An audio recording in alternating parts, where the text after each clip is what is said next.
Hello दोस्तों, स्वागत है आपका एसएमई आईपीओ सीरीज के थर्ड एपिसोड में। अभी तो आपको याद हो ही गया होगा ना कि हम इस सीरीज में बात करते हैं पिछले हफ्ते क्लोज हुए एसएमई आईपीओस की और साथ ही आने वाले आईपीओस के ऊपर एक डिटेल्ड डीप डाइव भी करते हैं। आगे बढ़ने से पहले मैं आपको हैप्पी न्यू ईयर विश करना चाहूंगी। आशा करती हूँ कि आने वाला साल एक स्ट्रॉन्ग बुल रन वाला हो और जब भी ग्रो पर आप अपना पोर्टफोलियो खोलें तो उसे देखकर आपको सिर्फ स्माइल ही मिले। वैसे दोस्तों, 2024 एसएमई आईपीओ मार्केट के लिए बहुत ही इवेंटफुल ईयर रहा था। आपको जानकर शायद अब हैरानी भी नहीं होगी वैसे, लेकिन सोचिए रिटेल इन्वेस्टर्स का फोकस एसएमई आईपीओस पर किस मोमेंटम से शिफ्ट हो रहा है। 2024 में 240 एसएमई आईपीओस आए, जिसमें से 36 आईपीओस यानी कि 15% ने रिटेल सब्सक्रिप्शन में 500x के ऊपर का मैजिक नंबर टच किया। और यही नहीं, 137 आईपीओस ऑलमोस्ट 60% का रिटेल सब्सक्रिप्शन 100x के ऊपर गया। अब इन्हें कंपेयर करें मेन बोर्ड आईपीओस से तो वहां 91 आईपीओस या एफपीओस आए, लेकिन एक भी रिटेल सब्सक्रिप्शन 500x के पास नहीं पहुंचा। और ये भी तब जब एसएमई आईपीओस पर सेबी और एक्सचेंज की सख्त नजर गई है। इनफैक्ट कुछ आईपीओस का लिस्टिंग पोस्टपोन या कैंसिल भी हो गया, जैसे C2C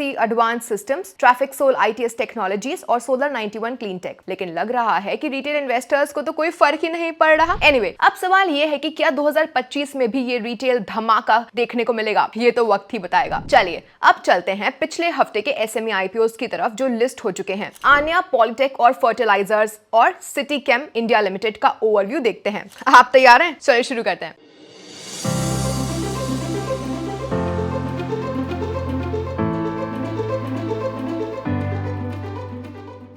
तो सबसे पहले हम बात करते हैं आन्या पॉलिटेक की। आन्या पॉलिटेक एंड फर्टिलाइजर्स के शेयर्स पिछले थर्सडे को दलाल स्ट्रीट पर 22.5% के प्रीमियम पर लिस्ट हुए। जैसे हमने पिछले वीडियो में बताया था, Anya polytech and fertilizers limited fertilizers और बैग्स मैन्युफैक्चरिंग के बिजनेस में है। ये company high density polyethylene HDPE और पॉलीप्रोपिलीन PP बैग्स के साथ साथ जिंक सल्फेट फर्टिलाइजर्स की मैन्युफैक्चरिंग करती है। लेकिन हमने कुछ रेड फ्लैग्स भी हाईलाइट किए थे। इनके एक सब्सिडियरी के एक्सपेंशन प्लान्स में हुए इश्यूज, कंपनी के अगेंस्ट चल रहे लीगल प्रोसीडिंग्स और एकदम से बढ़ गए ऑपरेटिंग मार्जिन्स जो देखने में लगते हैं अनसस्टेनेबल। आइए अब नेक्स्ट हम आपको बताते हैं कि हाल ही में क्लोज हुए सिटी केम इंडिया का डेब्यू कैसा रहा। वेल, सिटी केम इंडिया मेनली ऑर्गेनिक और इनऑर्गेनिक केमिकल्स, बल्क ड्रग्स और फूड केमिकल्स की प्रोक्योरमेंट, सप्लाई और डिस्ट्रीब्यूशन करती है, स्पेशली फार्मास्यूटिकल इंडस्ट्री के लिए। इनका प्रोडक्ट पोर्टफोलियो काफी वाइड है, जिसमें स्पेशलिटी केमिकल्स और इंटरमीडिएट्स भी शामिल हैं जो aluminium, steel, textiles, paper, dairy, paints, dice, soap making, food और एडहेसिव जैसे इंडस्ट्रीज में यूज होते हैं। इन अ नटशेल,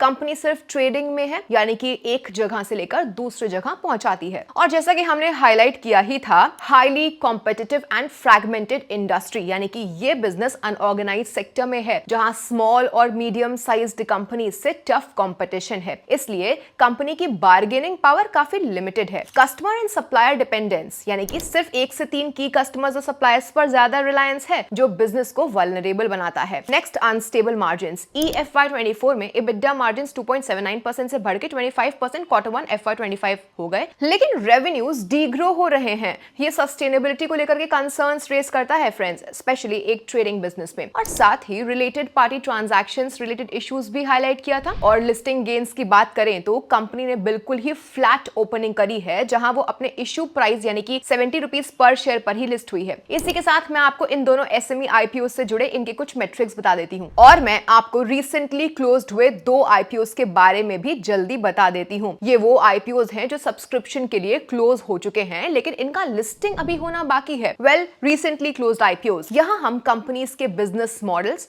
फाइनेंशियल्स, स्ट्रेंथ और कुछ रेड फ्लैग्स पर नजर डालेंगे, ताकि आप अपना डिसीजन और भी इन्फॉर्म्ड वे में ले सकें। चलिए शुरू करते हैं। तो अगले हफ्ते 2 आईपीओस आ रहे हैं। सबसे पहले बात करेंगे Leo dry fruits and spices trading limited की, जो मार्केट से लगभग 25.12 करोड़ रुपीस का कैपिटल उठाने आ रहे हैं। Leo dry fruits and spices trading का आईपीओ पूरा ही फ्रेश इशू है, जो सब्सक्रिप्शन के लिए 1 जनवरी 2025 को ओपन हुआ था और 3 जनवरी 2025 को क्लोज हुआ। इसका अलॉटमेंट फाइनलाइज होने की उम्मीद है 6 6 जनवरी 2025 मंडे को टेंटेटिवली इसकी BSE SME प्लेटफॉर्म पर लिस्टिंग की तारीख 8 जनवरी 2025 वेडनेसडे रखी गई है। तो 25.12 करोड़ रुपीस के IPO प्रोसीड्स का ब्रेकडाउन कुछ इस तरीके से है। ₹15 crore Leo dry fruits and spices trading अपने वर्किंग कैपिटल रिक्वायरमेंट्स के लिए यूज करेगा। 4.25 करोड़ रुपीस कंपनी अपनी ब्रांडिंग, मार्केटिंग और एडवर्टाइजिंग के लिए इस्तेमाल करेगी और बचे हुए फंड्स कंपनी जनरल और लिस्टिंग एक्सपेंसेस कवर करने के लिए यूज करेगी। आइए अब बात करते हैं कि कंपनी आखिर में करती क्या है। Leo dry fruits and spices कई अलग अलग तरह के ड्राई फ्रूट्स, स्पाइसेस और ग्रोसरी प्रोडक्ट्स के मैन्युफैक्चरिंग, प्रोसेसिंग, ट्रेडिंग और मार्केटिंग के बिजनेस में इन्वॉल्व है। Leo dry fruits and spices mainly 2 primary verticals में काम करती है। ट्रेडिंग डिवीजन, ट्रेडिंग बिजनेस में कंपनी बल्क क्वांटिटी में अनब्रांडेड होल स्पाइसेस और ड्राई फ्रूट्स का ट्रेडिंग करती है और स्मॉलर क्वांटिटीज के प्रोडक्ट्स को वांदू ब्रांड के अंडर सेल करती है। इसके अलावा कंपनी फ्रोजन और सेमी फ्राइड प्रोडक्ट्स को फ्राइड ब्रांड के अंडर सेल करती है। लियो ड्राई फ्रूट्स का दूसरा main vertical manufacturing and processing division है। इसमें कंपनी ब्लेंडेड स्पाइसेस और ग्रोसरी प्रोडक्ट्स जैसे चीज, बाइट्स और सीजनिंग्स को प्रोसेस करती है। ये सब काम इनके मैन्युफैक्चरिंग फैसिलिटी में होता है जो थाने, महाराष्ट्र में लोकेटेड है। कंपनी के यूनिट में क्लीनिंग, ग्रेडिंग, ब्लेंडिंग, ग्राइंडिंग और पैकेजिंग के लिए मॉडर्न प्लांट और मशीनरी अवेलेबल है। यहाँ सभी प्रोडक्ट्स अटमोस्ट केयर के साथ नेचुरल प्रोसेसेस और साइंटिफिक मेथड्स का यूज करके प्रोसेस किए जाते हैं ताकि फूड की नेचुरल प्रॉपर्टीज जैसे कलर और ओडर रिटेन हो सके। ये यूनिट FSSAI लाइसेंस के साथ एक्रेडिटेड है जो food safety and standards act 2006 के नॉर्म्स को फॉलो करता है। ये कंपनी अपने हाई क्वालिटी स्टैंडर्ड्स और वाइड प्रोडक्ट रेंज की वजह से जानी जाती है। ये कंपनी अपने प्रोडक्ट्स 2 ब्रांड नेम्स के अंडर बेचती है, वांदू जिसमें स्पाइसेस, ड्राई फ्रूट्स और ग्रोसरी प्रोडक्ट्स शामिल हैं और फ्राइड जिसमें फ्रोजन और सेमी फ्राइड प्रोडक्ट्स को मार्केट किया जाता है। कंपनी की एक इंपॉर्टेंट बात ध्यान में रखने जैसी है ये कि वो अपने वेंडर्स के साथ कोई लॉन्ग टर्म अग्रीमेंट नहीं करती जो इसे अपने सोर्सिंग और ऑपरेशंस में फ्लेक्सिबिलिटी देता है। एज ऑफ सितंबर 2024 कंपनी का ट्रेडिंग बिजनेस उनके रेवेन्यू में ऑलमोस्ट 80% जितना कंट्रीब्यूट करता है, जबकि उनका मैन्युफैक्चरिंग बिजनेस उनके रेवेन्यूज में 20% जितना कंट्रीब्यूट करता है। कंपनी के लिए एक अच्छी बात यह है कि उसका मैन्युफैक्चरिंग प्रोसेसिंग यूनिट का लोकेशन स्ट्रेटेजिकली लोकेटेड है। APMC market strategically local APMC market के पास है जो रॉ मटेरियल्स का इजी और क्विक एक्सेस प्रोवाइड करता है और ट्रांसपोर्टेशन कॉस्ट भी कम करता है। इसके अलावा कंपनी ने अपने प्रोडक्ट्स सप्लाई करने के लिए पुलिस कैंटीन्स और इंडियन नेवल कैंटीन के साथ एनरोल किया है और कंपनी ने कैंटीन स्टोर डिपार्टमेंट यानी कि CSD के साथ भी एसोसिएट है जो सोल्जर्स के लिए पैन इंडिया प्रोडक्ट्स डिलीवर करता है। अब ये सब तो हो गई कंपनी के बिजनेस और उनसे जुड़ी कुछ अच्छी बातें, बट इन्वेस्ट करने के लिए आपको सबसे ज्यादा ध्यान रखने वाली चीज होती है बिजनेस और कंपनी से जुड़े रिस्क। अब एक बात जो हमने पहले भी देखी वो ये थी कि कंपनी के मेजॉरिटी रेवेन्यूज आज भी ट्रेडिंग एक्टिविटीज के ऊपर डिपेंडेंट है, राइट? इनफैक्ट आज भी 80% रेवेन्यूज कंपनी के ट्रेडिंग एक्टिविटीज से आ रहे हैं। एक्चुअली में कंपनी ने अपना मैन्युफैक्चरिंग बिजनेस ही रिसेंटली FY23 में स्टार्ट करा है। अब नॉर्मल सी बात है कि ये ट्रेडिंग एक्टिविटीज के लिए कंपनी को प्रोडक्ट्स सोर्स करने दूसरे प्लेयर्स और उनके वेंडर्स पर डिपेंडेंट रहना पड़ता है। वेंडर्स की तरफ से सप्लाई डिले होना, प्रोडक्ट क्वालिटी इश्यूज वगैरह जैसे प्रॉब्लम्स ऐसे केसेस में कंपनी के बिजनेस और फाइनेंशियल रिजल्ट्स पर सिग्निफिकेंट एडवर्स इफेक्ट डाल सकते हैं। इसके अलावा कंपनी के सब्सटैंशियल रेवेन्यू कुछ सिलेक्टेड कस्टमर्स पर डिपेंडेंट हैं जिनके साथ कोई फर्म कमिटमेंट्स नहीं है। अगर मेजर कस्टमर्स में से एक या फिर ज्यादा कस्टमर्स लूज हो जाते हैं तो बिजनेस और फाइनेंशियल कंडीशन पर एडवर्स इफेक्ट हो सकता है। एक और क्रिटिकल बात ध्यान में रखने जैसी है, कंपनी के कैश फ्लोज। दरअसल कंपनी का बिजनेस काफी वर्किंग कैपिटल इंटेंसिव है, जी हाँ, जिसमें इन्वेंट्रीज और ट्रेड रिसीवेबल्स मेजर पार्ट है। ट्रेडिंग और मैन्युफैक्चरिंग ऑपरेशंस, इन्वेंट्री फाइनेंसिंग और रॉ मटेरियल के परचेस के लिए ही काफी कैपिटल की जरूरत होती है। दोस्तों, पिछले 3 साल के कंपनी के ऑपरेटिंग कैश फ्लोज नेगेटिव रह चुके हैं। इनके लिए एक और ध्यान में रखने वाली बात यह है कि कंपनी हाईली कॉम्पिटिटिव मार्केट में ऑपरेट करती है, जहां पर कॉम्पिटिटर्स के स्केल और रिसोर्सेज उन्हें दूसरे प्लेयर्स के कंपैरिजन में एक एज है। ये कंपटीशन के चलते कंपनी को market share loss, profitability reduction और रेवेन्यू रेवेन्यू ग्रोथ पर सीधा असर देखने को मिल सकता है। ऊपर से ये इंडस्ट्री फ्रैगमेंटेड है, जहां पर ऑर्गेनाइज्ड और अनऑर्गेनाइज्ड प्लेयर्स दोनों से कंपटीशन आती है। कॉम्पिटिटर्स एग्रेसिव प्राइसिंग और नेगेटिव मार्केटिंग स्ट्रेटजीज आराम से अडॉप्ट कर सकते हैं, जो कि इस कंपनी की प्रॉफिटेबिलिटी पर एडवर्स इफेक्ट डाल सकते हैं। कंपनी अपने मेजॉरिटी प्रोडक्ट्स महाराष्ट्र रीजन में ही सप्लाई करती है और पिछले 3 फाइनेंशियल ईयर्स का 90% से ज्यादा रेवेन्यू इसी रीजन से जनरेट हुआ है। अगर महाराष्ट्र रीजन में कोई भी एडवर्स सोशल, पॉलिटिकल या फिर इकोनॉमिक डेवलपमेंट्स या से नेचुरल कैलामिटीज या रेगुलेटरी चेंजेस होते हैं, तो इसका बिजनेस एक्टिविटीज पर सीधा असर हो सकता है। फ्रेंड्स, वन मोर पॉइंट, इस बिजनेस या इंडस्ट्री में लगभग सारे रॉ मटेरियल्स और ट्रेडेड प्रोडक्ट्स जैसे कि होल स्पाइसेस, ड्राई फ्रूट्स और ग्रोसरी प्रोडक्ट्स के लिए इन्हें एग्रीकल्चरल इंडस्ट्री पर लार्जली डिपेंडेंट रहना पड़ता है। अब एग्रीकल्चरल इंडस्ट्री का परफॉर्मेंस खुद मॉनसून और वेदर कंडीशंस जैसे फैक्टर्स पर डिपेंड होता है, जो आपके और मेरे कंट्रोल में नहीं है। अब इसमें कई सारे एक्सटर्नल फैक्टर्स पर डिपेंडेंसी आ जाती है, लेकिन एकदम सिंपल चीज भी अगर समझें तो एबनॉर्मल मॉनसून से क्रॉप प्रोडक्शन पर असर पड़ सकता है, जो क्रॉप्स को डैमेज कर सकता है और रॉ मटेरियल के प्राइसेस बढ़ा सकता है। तो ये था लियो ड्राई फ्रूट्स एंड स्पाइसेस का बिजनेस। चलिए तो आगे बढ़ते हैं और बात करते हैं अब टेक्निकेम ऑर्गेनिक्स लिमिटेड की। सो टेक्निकेम ऑर्गेनिक्स का आईपीओ बिडिंग 31 दिसंबर से 2 जनवरी 2025 तक चला। कंपनी 100% बुक बिल्ट आईपीओ के थ्रू 25.25 करोड़ रुपीस रेज करना चाहती थी। 100% फ्रेश इशू वाले इस आईपीओ में 45,90,000 इक्विटी शेयर्स इशू होंगे, जिनकी फेस वैल्यू 10 रुपीस है और इशू प्राइस 52 से 55 रुपीस पर शेयर रखी गई है और इसके शेयर्स बीएससी एसएमई प्लेटफॉर्म पर लिस्ट होंगे। आईपीओ के प्रोसीड्स का यूज कंपनी एक नए प्लांट सेटअप करने में, अपने लोन्स को रीपे या प्रीपे करने में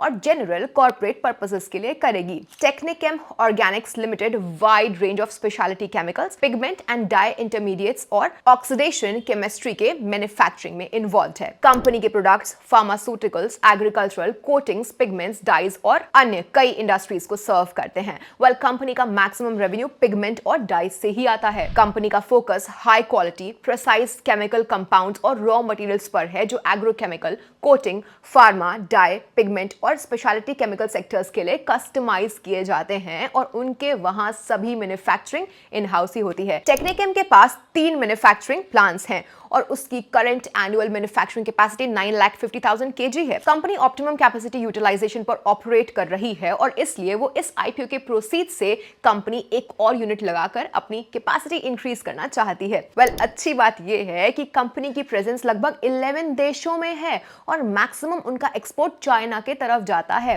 वेल, कंपनी के मैन्युफैक्चरिंग प्रोसेस को समझने के लिए ये 2 चार्ट्स देखना बहुत जरूरी है। अपने बिजनेस को इन्होंने 3 बिजनेस मॉडल्स के आधार पर ऑर्गेनाइज किया है। पहला, manufacturing of own speciality chemicals और इंटरमीडिएट्स एंड दूसरा कस्टम मैन्युफैक्चरिंग और तीसरा कॉन्ट्रैक्ट मैन्युफैक्चरिंग, एक्सक्लूसिव मैन्युफैक्चरिंग। और अगर हम इनके बिजनेस मॉडल वाइज रेवेन्यू का ब्रेकअप देखें तो वो आपको ऐसा दिखेगा। तो चलिए अब थोड़ा इनके फाइनेंशियल्स पर नजर डालते हैं। सबसे पहले ये समझना बेहद जरूरी है कि ये बिजनेस काफी कॉम्पिटिटिव है। जी हाँ, इसका पता हमें कंपनी के कंसिस्टेंटली लो EBITDA मार्जिन से लग सकता है, लेकिन इंटरेस्टिंगली यहां भी हम देख सकते हैं कि किस तरह FY24 में टेक्निकेम के EBITDA मार्जिन सडनली इंक्रीज हुए हैं। दोस्तों, इसके पीछे का रीजन ये है कि कंपनी का प्रोडक्ट मिक्स चेंज हो रहा है। जी हाँ, टेक्निकेम स्ट्रेटेजिकली अब high volume low margin product से low volume high margin products की ओर अपना बिजनेस शिफ्ट कर रही है। उन्होंने रिसेंटली अपने प्रोडक्ट लाइन में नई केमिस्ट्रीज इंट्रोड्यूस करी हैं, जिसकी वजह से हम उनके मार्जिन्स में इंप्रूवमेंट देख रहे हैं। एनीवे, आप अपनी स्क्रीन पे कंपनी का फाइनेंशियल स्नैपशॉट देख सकते हो। कॉम्पिटिटिव लैंडस्केप की बात करें तो टेक्निकेम उसी इंडस्ट्री में काम करती है जहां पे एमी ऑर्गेनिक्स, अनुपम रसायन और केमक्रक्स जैसी कंपनीज ऑपरेट करती हैं। अगर आप टॉप 1, टॉप 5 और टॉप 10 कस्टमर्स के परसेंटेज कंट्रीब्यूशन को देखें तो थोड़ा कस्टमर कॉन्सेंट्रेशन रिस्क तो जरूर है। साथ ही साथ हमें यहाँ पर थोड़ा सप्लायर कॉन्सेंट्रेशन रिस्क भी नजर आ रहा है। एनीवे, तो जल्दी से देख लेते हैं कि इन दोनों एसएमई आईपीओस को कैसा रिस्पॉन्स मिला है मार्केट से in terms of their subscription numbers। अब आते हैं हमारे आखिरी सेगमेंट में, जिसका आप बेसब्री से इंतजार कर रहे होंगे। वेल, आने वाले हफ्ते में 5 एसएमई आईपीओस क्लोज हो रहे हैं। दोस्तों, 5 एसएमई आईपीओस को एक वीडियो में डीपली कवर करना थोड़ा सा मुश्किल है, आप भी बोर ही हो जाओगे। इसलिए मैं जितना हो सके उतना जल्दी आपको कंपनी के बारे में बताऊंगी, लेकिन हाँ, आपको मैं इन आईपीओ से जुड़े कुछ रेड फ्लैग्स जरूर बताऊंगी जो आपको इन्फॉर्म्ड डिसीजन लेने में मदद करें। Ready? Let's go. So upcoming SME IPOs. Well सबसे पहले हम बात करेंगे डेविन सन्स रिटेल की। दोस्तों सबसे पहले बता दूं कि डेविन सन्स का इशू पीरियड 2 जनवरी से 6 जनवरी 2025 तक है। 55 रुपीज पर शेयर पर इसका इशू प्राइस फिक्स किया गया है। अगर आपको अप्लाई करना है तो मिनिमम इन्वेस्टमेंट 1,10,000 रुपीज का है, जिसमें आपको कम से कम 2,000 शेयर्स मिलेंगे। अगर आप हाई नेटवर्थ इंडिविजुअल हैं तो आपको मिनिमम 2,20,000 रुपीज का अमाउंट साइड में रखना होगा इसमें सब्सक्राइब करने के लिए। तो आइए अब बात करते हैं आईपीओ के प्रोसीड्स की। वेल ये पैसा डेविन सन्स अपने कैपिटल को एक्सपेंडिचर जैसे कि वेयरहाउस खरीदने के लिए, working capital requirements, part finance करने के लिए और जनरल कॉर्पोरेट पर्पसेस के लिए यूज करेंगे। अब थोड़ा कंपनी के बारे में भी चलिए जान लेते हैं। सो डेविन सन्स 2 मेजर वर्टिकल्स में काम करता है। Garment manufacturing. सो इस डिवीजन के under company fabric directly Delhi और मुंबई के मैन्युफैक्चरर से सोर्स करती है और थर्ड पार्टी को या जॉब वर्कर्स को गारमेंट्स जैसे कि शर्ट्स, जैकेट्स और जीन्स का मैन्युफैक्चरिंग आउटसोर्स करती है। Next FMCG distribution. साथ ही कंपनी एफएमसीजी कंपनीज के लिए बिस्किट्स, चिप्स, चॉकलेट्स और नॉन अल्कोहलिक एनर्जी ड्रिंक्स जैसे प्रोडक्ट्स का डिस्ट्रीब्यूशन भी करती है। As of H1 FY25 company का मैक्सिमम रेवेन्यू बिस्किट्स और टी प्रोडक्ट डिस्ट्रीब्यूशन से आ रहा है। फाइनेंशियल केपीआईज की ओर नजर डालें तो कंपनी की टॉप लाइन ग्रोथ काफी स्ट्रॉन्ग रही है बिटवीन FY23 एंड 24 और ये रिफ्लेक्शन मेनली प्रमोटर के ही running business Messrs Jesus shirts के एक्विजिशन के बाद का ग्रोथ है। वेल एक और अच्छी बात ये है कि कंपनी ने जून 2023 प्राइमरी मार्केट में 50 रुपीज पर शेयर के दाम पर अपने शेयर्स इशू किए थे। रिसेंटली कुछ केसेस आए थे जहां पे कुछ ही समय में वैल्यूएशंस एकदम स्काई रॉकेट हो गई। एटलीस्ट इस कंपनी के केस में हमें ये देखने को नहीं मिल रहा है। हालांकि 2 अनरिलेटेड बिजनेसेस में डेविन सन्स को डाइवर्सिफिकेशन तो मिल रहा है, लेकिन फिर भी हमें ये समझना बहुत जरूरी है कि ये दोनों ही इंडस्ट्रीज बहुत ही फ्रैगमेंटेड और हाईली कॉम्पिटिटिव है। प्लस हमें यहाँ पर भी कस्टमर्स और सप्लायर्स पर भारी डिपेंडेंसी देखने को मिल रही है। और सबसे इंपॉर्टेंट बात, कंपनी के फरवरी 2022 में इनकॉर्पोरेट होने के बाद एक भी फाइनेंशियल ईयर ऐसा नहीं गया है कि कंपनी का net cash from operating activities positive रहा हो, जो दर्शाता है कि कंपनी वर्किंग कैपिटल को ऑप्टिमम वे में रन नहीं कर रही है और ये आगे जाके कंपनी को फाइनेंशियली हमेशा एक्सटर्नल कैपिटल की रिक्वायरमेंट रहेगी, जो कि कभी एक हेल्दी सिग्नल नहीं होता। लास्टली एक बार इनके कुछ केपीआईज और वैल्यूएशन मेट्रिक्स पर नजर डाल देते हैं। So issue price of 55 rupees per share और FY24 अर्निंग्स के हिसाब से कंपनी का पीई रेशियो लगभग 12x अर्निंग्स आता है, जो कि काफी रीजनेबल है। हालांकि given the commoditised nature of business ये शायद फेयरली वैल्यूड भी हो सकता है। एनीवे आइए अब बात करते हैं नेक्स्ट इन लाइन परमेश्वर मेटल लिमिटेड के बारे में। एक ऐसी कंपनी जो कॉपर स्क्रैप को रिसाइकिल करके कॉपर वायर और रॉड्स मैन्युफैक्चर करती है। लेकिन पहले कुछ आईपीओ से जुड़ी डिटेल्स जानते हैं। ये एक 24.74 करोड़ रुपीस का आईपीओ है, जो कि पूरा का पूरा फ्रेश इशू है, जिसमें 40.56 लाख शेयर्स इशू हो रहे हैं। आईपीओ की बिडिंग 2 जनवरी 2025 को शुरू हुई थी, जो 6 जनवरी 2025 तक चलेगी। अलॉटमेंट का प्रोसेस 7 जन 2025 को फाइनलाइज होगा और लिस्टिंग डेट 9 जनवरी 2025 को बीएससी एसएमई पर है। अब बात करें प्राइस बैंड की, तो ये 57 रुपीज से 61 रुपीज पर शेयर के बीच है। अगर आप रिटेल इन्वेस्टर हो तो मिनिमम लॉट साइज 2000 शेयर्स है, जिसका इन्वेस्टमेंट अमाउंट 1,22,000 रुपीज होगा। अगर एचएनआई हो तो आपको मिनिमम 2 लॉट 4000 शेयर्स अप्लाई करना होगा, जो कि 2,44,000 रुपीज का इन्वेस्टमेंट पर लॉट बनेगा। इस फ्रेश इशू के प्रोसीड्स इस्तेमाल कुछ इंपॉर्टेंट काम के लिए होंगे, समझते हैं। नए मैन्युफैक्चरिंग फैसिलिटी का सेटअप दहगाम गुजरात में, जहां पे बंच्ड कॉपर वायर और 1.6 mm कॉपर वायर रॉड बनाए जाएंगे। नेक्स्ट फर्नेस रेनोवेशन के लिए, जो कॉपर मेल्टिंग के लिए जरूरी है। नेक्स्ट वर्किंग कैपिटल रिक्वायरमेंट्स को मीट करने के लिए और कुछ जनरल कॉर्पोरेट पर्पसेस के लिए। ये फंड्स परमेश्वर मेटल्स के ग्रोथ और ऑपरेशंस को बूस्ट देने में हेल्प करेंगे। कंपनी का मैन्युफैक्चरिंग यूनिट दहगाम गुजरात में है और इनका प्रोडक्ट पोर्टफोलियो काफी डाइवर्स है। परमेश्वर मेटल्स 1.6 mm, 8 mm और 12.5 mm साइजेस के कॉपर वायर रॉड्स बनाते हैं, जो बिल्कुल कस्टमर की स्पेसिफिकेशंस के हिसाब से टेलर मेड होते हैं। कंपनी के पास 18,000 मेगाटन की इंस्टॉल्ड कैपेसिटी है और फिलहाल वो अपने ऑप्टिमल लेवल पर ऑपरेट कर रही है। साथ ही कंपनी का अपने कस्टमर्स और सप्लायर्स पर कंसंट्रेशन काफी डिस्ट्रीब्यूटेड है, जो हमें पिछले आईपीओज में देखने को नहीं मिल रहा था। इनके प्रोडक्ट्स का यूज काफी इंडस्ट्रीज में होता है, जैसे कि power cables, building wires, transformers, automotive industry और हाउसहोल्ड केबल्स। और तो और ये बेयर और इनामल्ड वायर बनाने में भी कंपनी के कॉपर वायर्स का यूज पाया जाता है। वैसे फन फैक्ट, कॉपर स्क्रैप का रिसाइकलिंग अब दुनिया भर में काफी इंपॉर्टेंट हो रहा है, क्योंकि स्क्रैप से कॉपर मेटल को रिकवर करना प्राइमरी सोर्स से कॉपर निकालने के कंपैरिजन में काफी कम एनर्जी कंज्यूम करता है। ऊपर से हम सब जानते ही हैं कि कॉपर कितना बड़ा रोल प्ले करता है ईवी, टेक्नोलॉजी, पावर जैसे सेक्टर्स के लिए। सो क्लियरली कंपनी एक बहुत ही interesting and high growth industry में ऑपरेट कर रही है। लेकिन बिटवीन FY 23 एंड 24 परमेश्वर मेटल लिमिटेड का रेवेन्यू 13% से बढ़ा है, लेकिन उसकी तरफ उनका प्रॉफिट आफ्टर टैक्स 19% से डीग्रो हुआ है। हालांकि H1 FY 25 में कंपनी स्ट्रॉन्ग फुटिंग पर नजर आ रही है फॉर अ डिसेंट ग्रोथ। हाँ, कहीं ना कहीं it is the nature of the business, but company के ऑपरेटिंग मार्जिन्स बहुत थिन रहे हैं, जो उनके बॉटम लाइन पर प्रेशर डालता है, क्योंकि डेप्रिसिएशन तो आपका लीनियरली बढ़ता ही जाएगा और आपके पास कैपिटल रेस के लिए ज्यादा रूम भी नहीं बचता। ऊपर से वोलेटिलिटी इन रॉ मटेरियल प्राइसेस और सप्लायर्स पर डिपेंडेंसी का भी एक बहुत बड़ा रिस्क रहता ही है। एसेंशियली कंपनी के लो मार्जिन्स उनके कमोडिटाइज्ड नेचर ऑफ बिजनेस की वजह से हैं, और इसलिए ये जरूरी हो जाता है कि अगर कंपनी को अपना बॉटम लाइन बढ़ाना हो तो वो स्ट्रॉन्ग वॉल्यूम ग्रोथ आती रहे। इंटरेस्टिंगली परमेश्वर मेटल्स के फॉरवर्ड इंटीग्रेशन से जुड़े प्लान्स, जिसमें वो कॉपर वायर रॉड्स से bunch to copper wire rods बनाने के लिए मशीनरी एक्वायर कर रहे हैं, ये काफी इंपॉर्टेंट स्टेप होगा उनके लिए, जहां वो अपनी मार्केट पोजीशन को स्ट्रॉन्ग बना सकेंगे।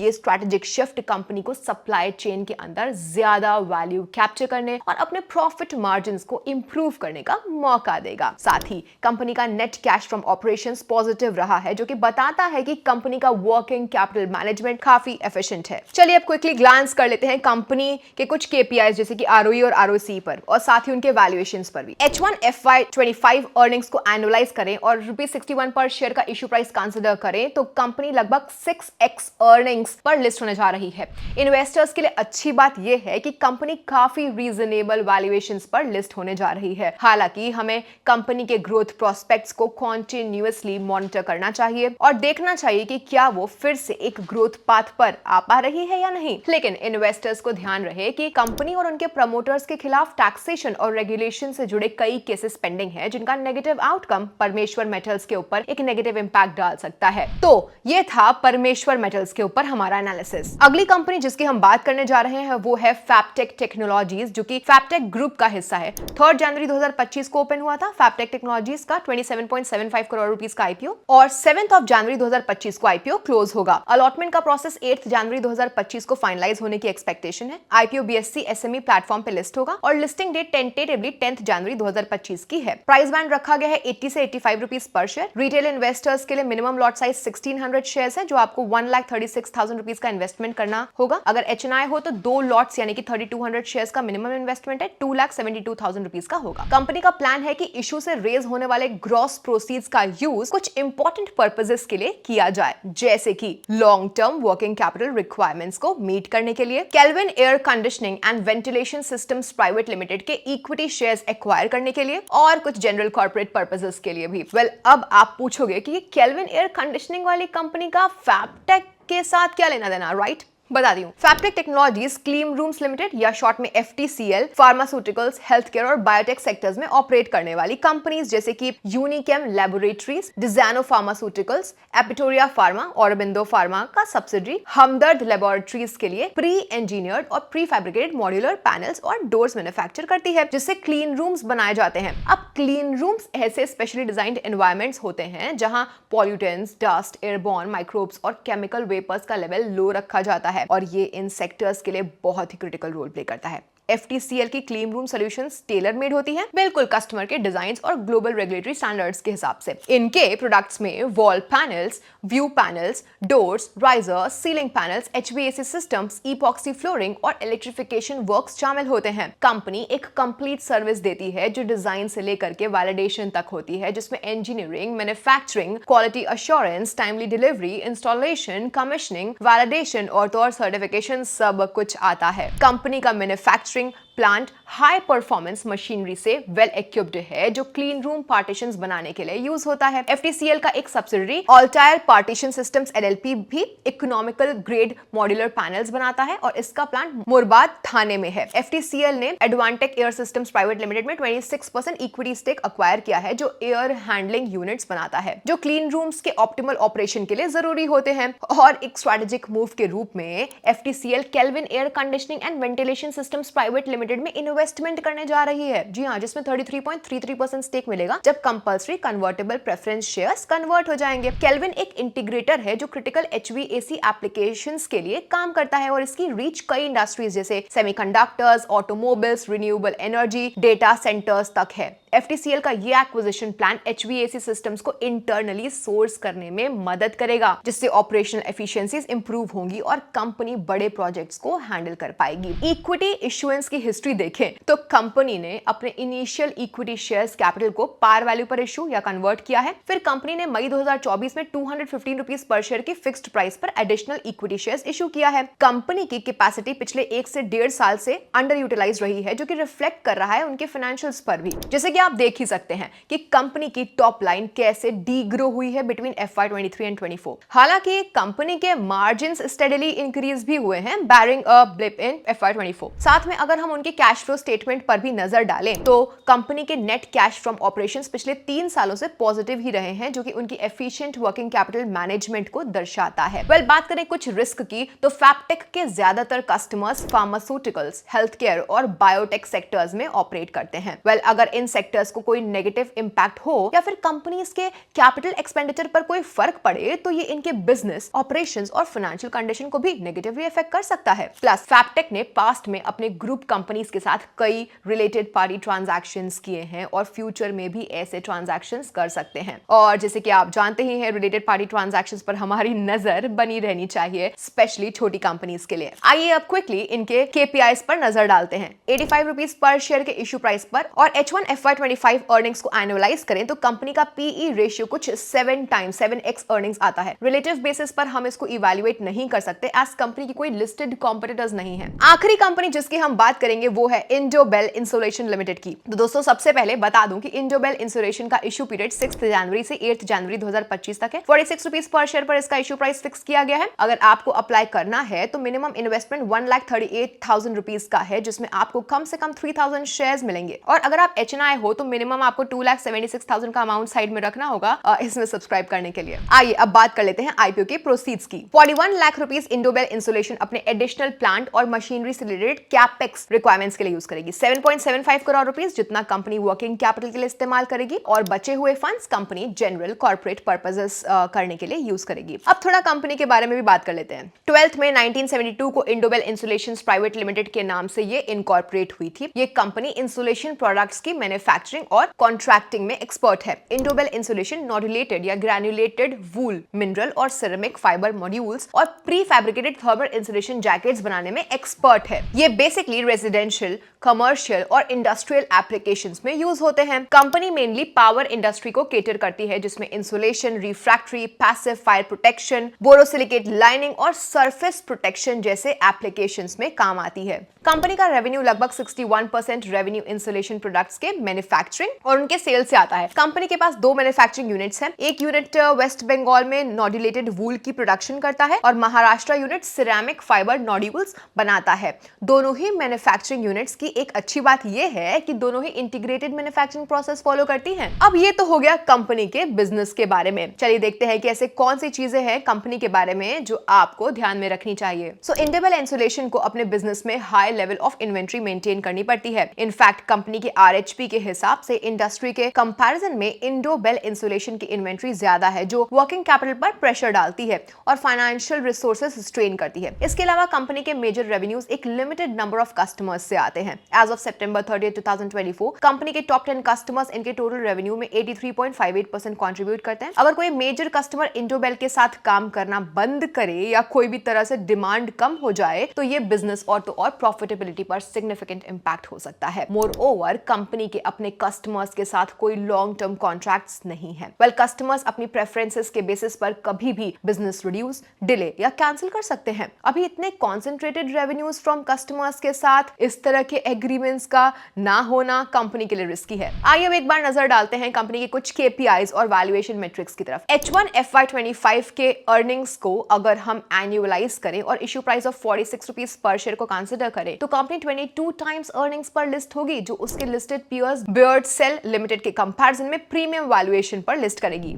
अब हम कंक्लूजन पे आ चुके हैं। तो दोस्तों आज हमने बहुत सारी रिसेंटली क्लोज्ड और अपकमिंग SME IPOs के बारे में बात की, जहां पे हमने उनके ऑपरेशनल ऑपरेशनल और फाइनेंशियल एस्पेक्ट्स को देखा, साथ ही कुछ रेड फ्लैग्स भी सामने आए। तो हमारी सलाह ये होगी कि आप इन आईपीओस के लिए अपनी तरफ से डिटेल्ड रिसर्च करें और सारे फैक्टर्स को कंसीडर करते हुए इन्वेस्टमेंट का डिसीजन ले। इन्वेस्टिंग में हमेशा सूझबूझ और लॉन्ग टर्म पर्सपेक्टिव काफी जरूरी होता है। आपका क्या विचार है? इन आईपीओस को आप कैसे देखते हो? कमेंट्स में जरूर बताइएगा। मिलते हैं नेक्स्ट वीडियो में, तब तक के लिए bye bye and happy investing.